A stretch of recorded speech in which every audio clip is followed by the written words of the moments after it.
In the northeast of America lies an old city that once witnessed the birth of Philadelphia, the city of the founders where the Declaration of Independence was signed, a city known for the Liberty Bell, historic cobblestone streets, and the timeless spirit of freedom.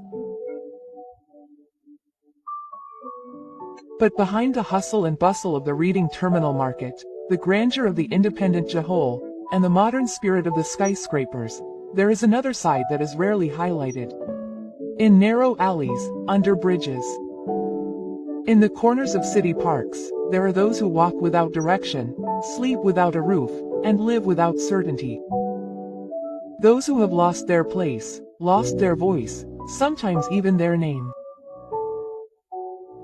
In this city more than 4,000 people live without a home, and that number is only the surface of a much deeper story. The homeless in Philadelphia are not just statistics. They are part of this city, of its history, its struggles, and its future. In the next 30 minutes we will try to listen to them, not to judge, not to pity, but to understand. Because behind every forgotten face, there is a story worth hearing. The homeless crisis in Philadelphia is not something new. But in recent years, the problem has gone from urgent to urgent. Every night, an estimated 4,000 people are homeless in this city. Of those, about 1,200 are actually living on the streets, not in shelters, not in emergency facilities, but on sidewalks, in parks, under bridges. And that's just the numbers.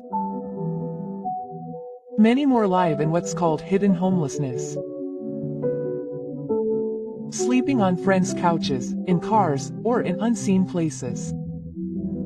Who are they? They're former factory workers who've lost their jobs. Veterans who've returned with unseen trauma. LGBTQ youth who've been evicted from their homes. Single mothers who can't afford rent, even children. None of them dreamed of a life like this. But the economic downturn, the lack of affordable housing, the mental health crisis, and the opioid epidemic are all creating a perfect storm. In Philadelphia, rents are rising faster than incomes. Affordable housing is becoming scarce, and social assistance is often late or inadequate. Homelessness is more than just a housing issue, it is a reflection of deep-rooted systemic inequality. It is not about people who are lazy, it is not about life choices. It is about unequal opportunity. When housing becomes a luxury, homelessness can happen to anyone, including those who looked like us yesterday.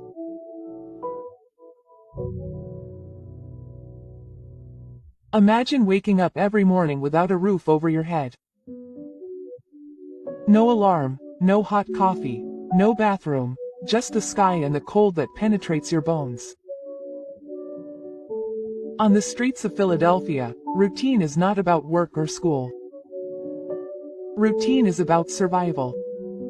Mornings begin with finding a safe place to relieve yourself. Maybe the public library. Maybe a fast food restaurant if the staff is friendly enough. Then it is on the hunt for lunch, waiting in long lines at soup kitchens, leftovers from the local church, or simply hoping for the mercy of passers-by.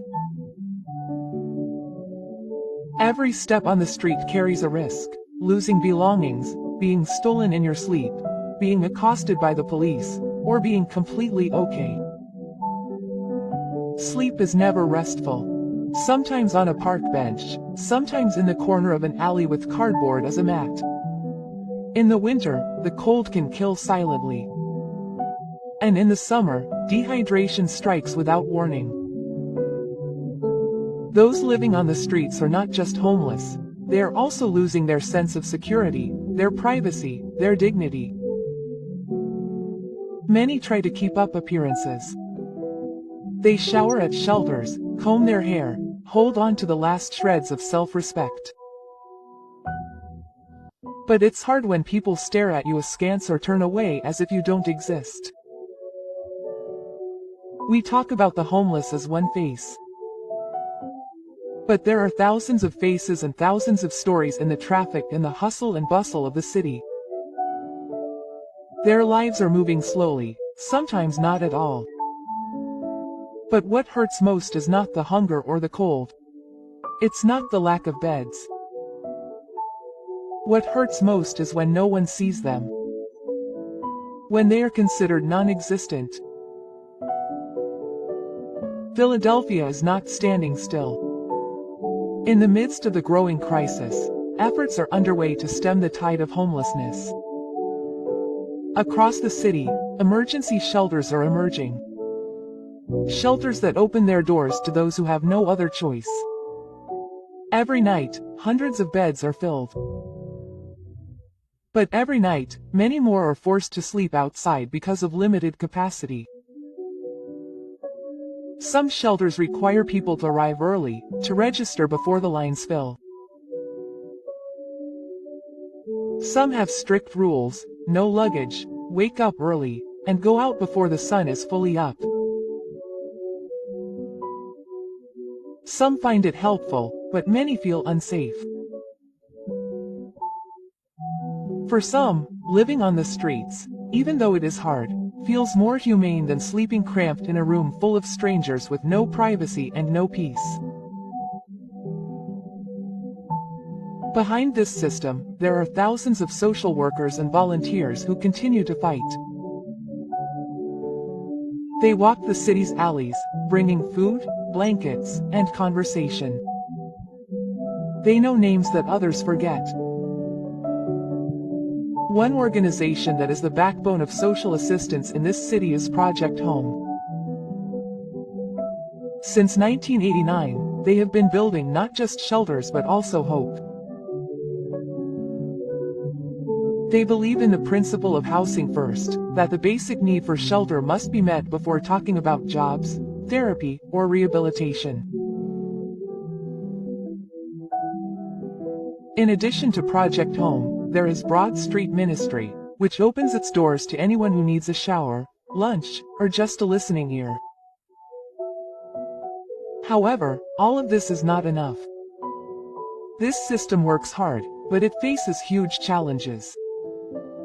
Limited budgets, slow bureaucracy, and deep-rooted social stigma. Many are not allowed into shelters because they bring pets. Some are turned away because of untreated mental health issues, and some don't meet the criteria for chronic homelessness and are therefore not prioritized. When support is contingent on criteria and categories, many fall through the cracks of the system. On paper, support is available. But in the real world, not everyone who needs it can access it. And while the wait for support continues, life on the streets continues unabated, unsecured, homeless. In the northern corner of Philadelphia is a neighborhood called Kensington. There, the homeless crisis meets a much darker crisis, the opioid epidemic. Some call it ground zero for America's drug crisis. On its sidewalks, syringes are strewn like fallen leaves. In its alleys, bodies are hunched over, lost between pain and temporary euphoria. Among them are many who have not only lost their homes, but also lost control of their bodies and minds. Opioid addiction often starts in unexpected places. A prescription painkiller, a work injury, or a past trauma. But once inside, very few can get out without help. And that help rarely comes in time. The mental health system in this city, like many others, is understaffed, underfunded, and full of waiting lists. Many of the homeless suffer from mental illness, schizophrenia, PTSD, bipolar disorder, major depression, but have no fixed address, no insurance, and no identification. They can't access therapy or medication. As a result, many are left wandering with wounds that never heal. And that's where street drugs offer a short-lived escape, albeit at a high cost. Drug addiction and mental illness aren't the sole causes of homelessness. But they compound the situation, trapping people in a cycle that's harder to break. And when someone loses control of their mind, society often backs down. Stigma takes over sympathy. We're quicker to judge than to understand. But let's be honest. None of them wanted to live like this. No child dreams of becoming an addict. No teenager dreams of sleeping on the sidewalk. They are victims of a system that failed to catch them when they fell. In this crisis, what's needed isn't just a tent or a meal. It's access to rehabilitation, psychological support, and most importantly, a chance to heal. Because everyone deserves to heal, and every wound, even the invisible ones, deserves to be treated with love and respect. In the darkness of Philadelphia's homeless crisis, there is a light. It's small but not extinguished. Because this city is not just a place where people lose hope. It's also a place where hope is slowly being rebuilt. One of the biggest breakthroughs has come from a simple but revolutionary principle: housing first. This approach doesn't wait for someone to recover to be housed, it gives them housing first. Because housing is the foundation of recovery, organizations like Project Home, Pathway to Housing Park, and Valley House have proven that when people are given stable housing, they are better able to overcome addiction, access treatment, and find work. In communities like Francis House of Pack, formerly homeless people now live in their own tiny apartments. They have keys, doors, names on their mailboxes, and with that comes dignity. Beyond housing, there are social innovations like Broad Street Ministry that aren't just giving out food, they're creating spaces where people are called by their names. Their relationships are built, trust is cultivated. Mobile clinics reach those who can't get to the hospital, bringing doctors, nurses, and counselors to the city's sidewalks. There are job training programs, micro-enterprises run by formerly homeless people, and transitional community models that emphasize collaboration. Not just handouts, and perhaps most powerfully, stories of recovery. But what they need is not pity. What they need is opportunity. Because behind every tent is someone waiting to be lifted up.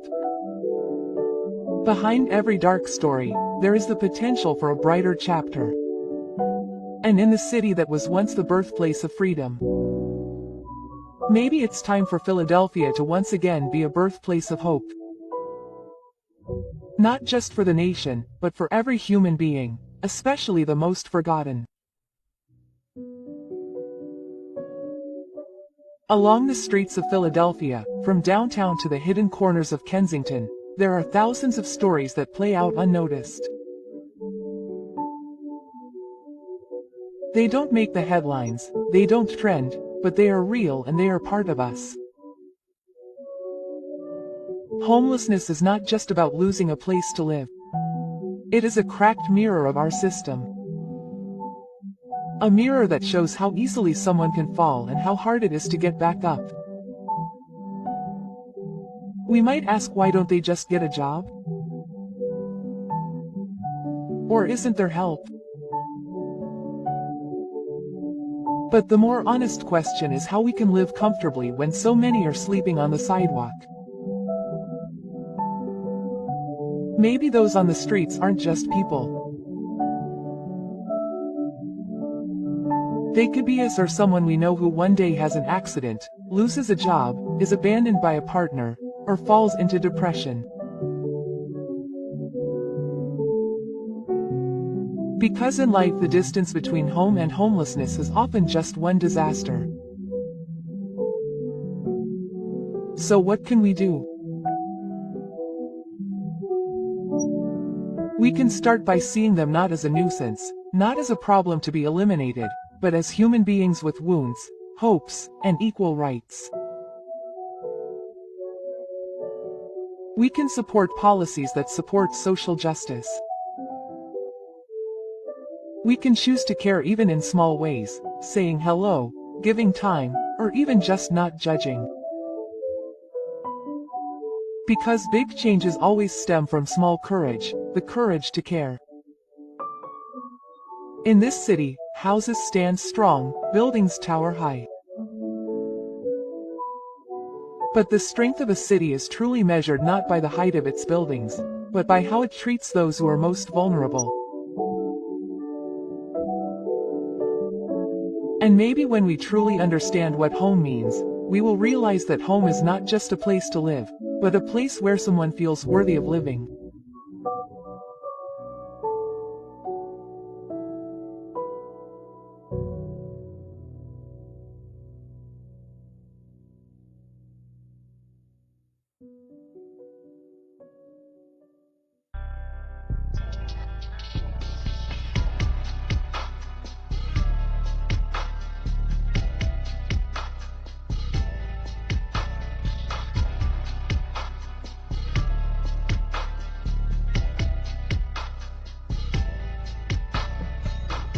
Yeah.